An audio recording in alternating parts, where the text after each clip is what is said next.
لعامده جبیستونه برفانباره و برفکه دجوار دباره. جبر برفه ریین بدهان گندان هاتن گرتن. نخاسم جی گندن لنافچین لجه و پاسوره.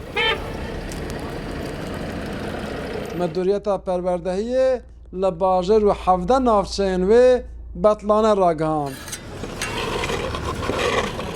جبو که برف باندوره که خراب لخلکه نکه شارداریان دست به سفربریه کر. دسری ده شارداری باجر مزنا آمده همو شارداریان به 805 خباتکاران دست به پاکش کردن ریان، خوی کردن و ریوه کردن کردن. حوالی ما گیش آلانی دانا kaldırıma pakış dikın, kolani pakış dikın, cadde pakış dikın. Yani em nas hayana em kes ne sakine, ne sekiyaye.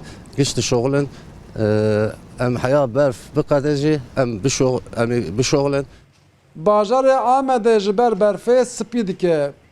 Herçi qas li bajar jiyan rawastiye be û piraniya dikanan hatibin girtin jî li gorî xelkê barîna berfê ji bo heşkesaliyê û nexweşiyan baş e.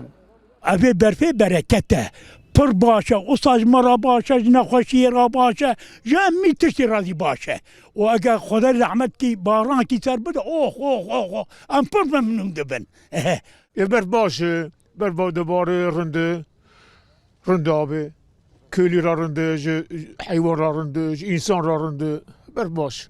برف خوشه برف پاکیزه برف نخوشی چکی خوشه یعنی خدا زودانه دا بوا ای سال دای همه امزانه به قیمت ای باشه Berfa dijwar ne tenê li Amedê li bajarên Mêrdîn, Ruha, Sêrt û Êlihê jî bi hemû dijwariya xwe didome. Ev bajarên herî germ van rojan ji ber barîna berfê diqerise.